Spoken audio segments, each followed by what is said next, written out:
Bonjour, une réflexion sur la paracha de Pinhas que nous allons lire ce Shabbat et qui suit immédiatement la paracha de Balak, où les Béné Israël avaient fauté, des fautes avec les jeunes femmes de Moab et la Avodazara de Péor.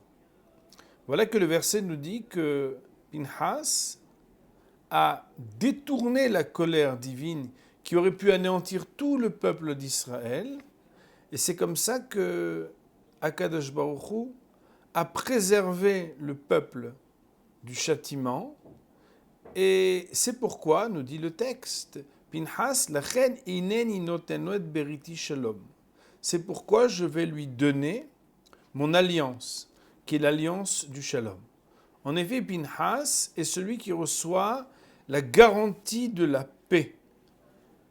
La question évidente, premièrement, la Torah, a priori, n'engage certainement pas à la violence et à la vengeance, mais toujours à la pondération, à la tempérance.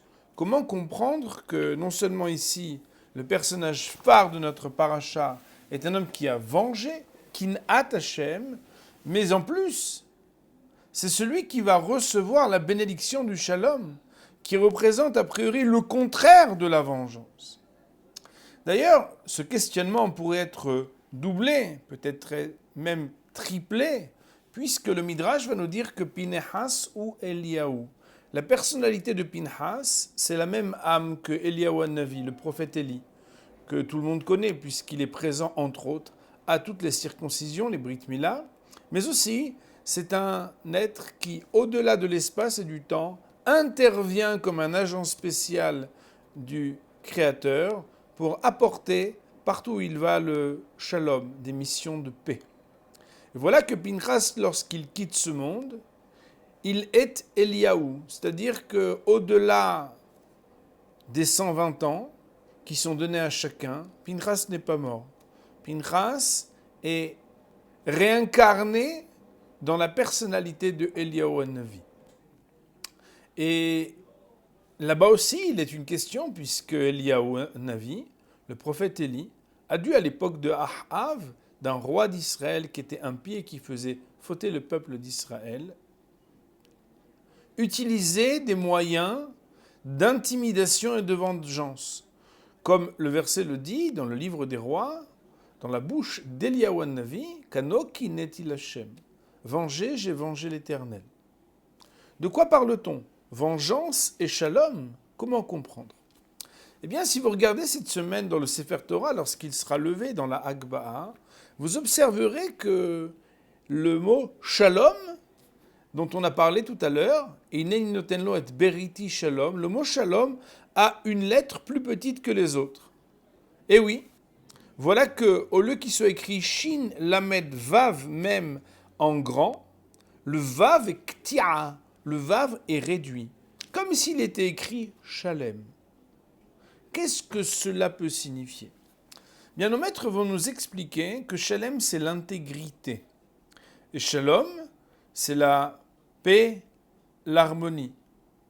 Nous avons l'habitude de penser le Shalom comme étant celui du silence, du compromis, de la résignation, du fait de prendre sur soi et de ne pas réagir lorsque quelque chose ne va pas ou que quelqu'un nous fait du mal.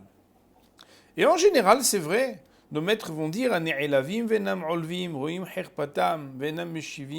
que celui qui voit sa vexation et qui ne réagit pas, se disant que cela vient du Créateur et qu'il ne faut pas être dans la réaction instantanée et l'hyperréactivité, a une valeur, a quelque chose de la hauteur. C'est vrai en général. Et c'est même digne de certaines bénédictions, sans bien sûr se laisser aller et se laisser faire à des choses qu'on n'a pas le droit d'accepter. Mais lorsqu'il s'agit de choses qui ne sont pas personnelles, mais qui sont des principes qui engagent le Kvod Shamaim, l'honneur du ciel, le Chilul Hashem, alors là, il faut être capable d'être courageux, audacieux, vaillant et fort, et de pouvoir contester coûte que coûte ce qui n'a pas le droit d'avoir lieu. Et d'ailleurs, il faut le savoir, dans la rétrospective de l'histoire d'Israël, Ce sont ces hommes qui ont osé contester, qui ont permis au peuple d'Israël d'avancer. Rappelons dans l'épisode des Méraglim, des explorateurs, la personnalité de Caleb. Comme vous vous en souvenez peut-être, c'est celui, il était écrit Vayaas Caleb. Caleb a tapé du poing sur la table en disant « Mais moi aussi, je suis d'accord avec vous que, en prenant la parole soi-disant pour aller dans le sens de la dégradation de Moshe Rabbeinu et de la terre d'Israël qui avait été fait par les 10 explorateurs. » Et il termina par renforcer justement d'une astuce et d'une intelligence rhétorique de redonner la force et la foi d'Israël, ce qui a permis, par cette force et ce courage, cette audace et cette vaillance, de taper du poing sur la table, de permettre que la faute des explorateurs ne condamne que ceux qui avaient été leurs complices. Mais c'est grâce à lui que le peuple d'Israël entre en Israël.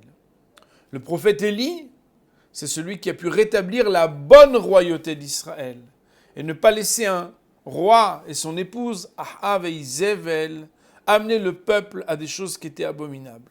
Enfin, et dans notre paracha, Pinhas est celui qui a eu l'audace de venir et de menacer physiquement, d'agir pour arrêter Zimri et Cosbi, qui se donnaient cœur joie, d'influencer le peuple à l'adultère et à des relations qui étaient légères entre des juifs et des non-juifs, chose qui est proscrite dans la Torah, pour dire stop.